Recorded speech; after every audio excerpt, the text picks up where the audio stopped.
when I pick up my phone to watch a video or just doom scroll on Instagram or TikTok, 1 hour later, I find myself being very interested in buying things that I was not interested in feeling very good about certain people that I was not interested in up until I picked up my phone, about having political opinions and political perspectives and viewpoints which I was not having until I picked up my phone. So what is this? What's going on? And this was happening because I was seeing the same thing again and again and again that I felt like this is true, or I should have this, or I should buy this. And that's exactly when I realized that social media and my phone, my smartphone, has a lot of influence over me than a lot of my friends actually do. Arguably, for the most part of the human history, behaviors, opinions, and perspectives were shaped by proximity, or rather closeness. For example, you'd be interested in a sport if the household that you grew up in was watching it. You would be interested in a particular kind of music if your elder sibling was listening to it. You would be very addicted to a genre of movies if you had cousins or uncles watching it. So a lot of human behavior was formed and shaped by proximity.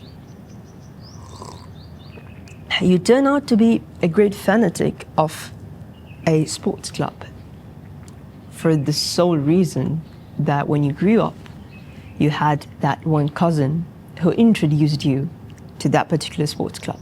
And fortunately or unfortunately, our friends had, to an extent, influence over what outfit we wore, what kind of dress we saw as trending. And I'm not just blabbing about this. Researchers have actually found that your behavior, like for example, let's say smoking addiction or being interested in a particular kind of activity or a hobby, has a lot to do with who you grew up around and who were influencing you when you were in your early age.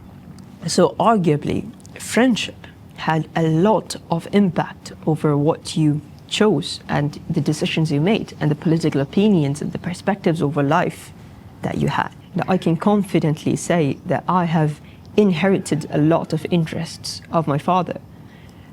I'm interested in the same kind of poetry that he's interested in. I listen to the same kind of songs that he listens to. And we even do the same things when we're free. And I was not bothered about this. I was not like, oh, this guy's influencing me. Or like, yo, you're doing exactly what your father is doing. I was not bothered about all of these things. However, it shaped me quietly over a span of quite a few years. And that is exactly how influence is supposed to feel. It's invisible. Naturally, you will get influenced by something. However, what I'm saying is the influence that we have at this age is entirely different. So when I open my phone, my social media apps or my smartphone knows exactly what I clicked on the previous day. It knows what I have been searching for, browsing for the past few weeks, something that I'm hooked onto or something that I'm very interested in. Ironically, social media is not my friend. They don't want to befriend me. They don't care about me. They don't care what I do, where I go, what I buy. They don't want to know anything about it. What they want is just one thing from me, and that is my attention. It's quite surprising, and it's very ironic that social media knows a lot more about me than my closest friend knows about me. Now, the core difference between social media and a true friend, both of them who has an influence over you, is that social media doesn't actually care if you're doing the right thing for you. Whereas a true friend is someone who would actually be concerned if you are being directed to a very wrong path. If something is bad for you, that true friend would be concerned. However, social media is not concerned. I can give you a very simple example. Imagine if you are struggling financially, or it's time for you to save up some money. Social media would not care about it. Even if social media, they have the data access to your bank statements, they know that you're broke. Social media wouldn't actually care if you are saving money or if you're spending. They want you to spend. They want you to buy the ads that they are showing in their feeds. However, a friend is emotional because he's a human being, and he would actually stop you from spending money even if he influenced you to buy it if you're broke. Does that make sense? When a friend is suggesting a music to listen to that's coming deep down from his heart, he basically wants you to enjoy it. He wants you to vibe with the music. Whereas Spotify doesn't want you to enjoy the music. The purpose of Spotify is to keep you in the loop. They don't want you to leave their platform. It's entirely different. The application wants to hold you back for selfish reasons. Whereas a friend actually wants you to enjoy. When you look at it from a distance, things entirely change. The problem when social media is the one influencing you rather than a true friend, there's going to be a lot of homogeneous situations in a society. Studies have shown that there has been reasonable homogeneity, behavioral symptoms among people who are influenced by social media. It's very simple. If you ask someone, what's your favorite car? I bet 90% of them are going to say it's Porsche 911.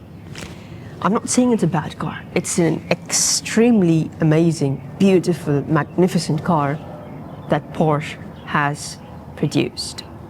But my point is, a lot of it is coming from this shared collective illusion and this shared influence, this homogeneous influence, homogeneous behavior that's very obvious among our generation. And this even spans to industries such as the e-commerce. There's something called the position bias. It's a situation where you'd pick what appears first, not necessarily because it's the best thing.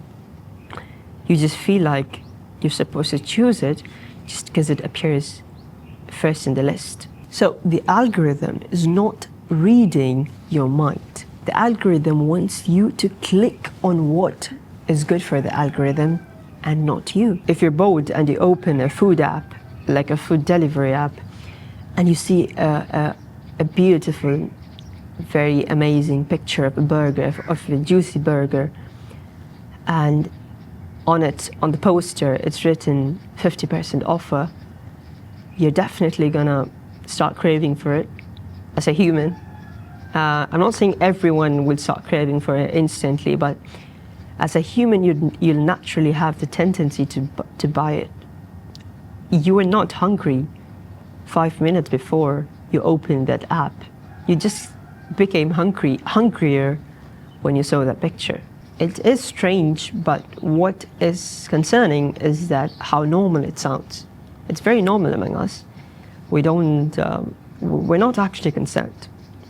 And that is pretty much the example that a real life friend would have on you. If the friend comes to you and say, yo, I ate a really, really, really good ice cream from the store yesterday and you should definitely try it, yeah, you're gonna start getting hungry.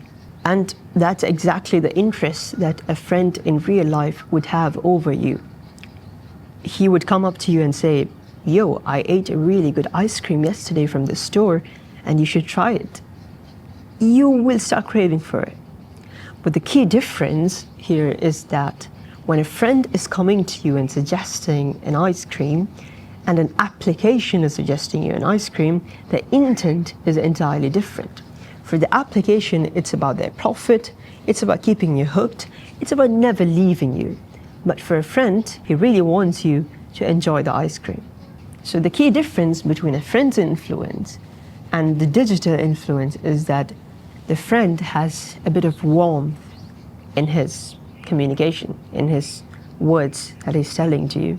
So eventually what happens is that what you eat is suggested, what you drink is suggested, what you wear is suggested, what you watch on Netflix is suggested. Basically everything is suggested by the digital algorithm. And it's not just one aspect of your life that's being influenced by a digital algorithm. It's basically every aspect of your life, every single day. Surprisingly, a childhood friend would have influenced you in one aspect of your life. Maybe which video game you guys played, or what pizza shop was the best in your hometown, but never every aspect of your life. He never wanted to control every aspect of your life. Of course, I'm not saying you have to delete every social media app and start talking to your friends and seek suggestions. Obviously not. The algorithms definitely has a better idea about your preferences, about what you liked, etc. But what I'm saying is, what I'm asking myself is that how many of my choices are my choices and not the choices of someone else or a digital algorithm, which doesn't even have a soul. So I think the best approach can be, before making a decision, be aware that am I taking a decision that I'm taking by myself, or am I being influenced by a digital algorithm or an application or a website or a Pinterest feed? That is the question that I'd like to ask myself from now on, every single time that I feel like taking a decision. Before ending, I'd like to tell you guys something that is very paining, that might hurt you, but it's true. A childhood friend that you grew up with is going to grow up, study in a different college maybe, start his own family, have his own kids, and he will move away. But this device that's controlling your decisions every single day, every single hour, is sitting with you inside of your pocket and taking decisions for your life, probably until you die. So take decisions wisely. That's the very advice that I like to give myself to. Thank you so much for watching. Take care. See you in the next video.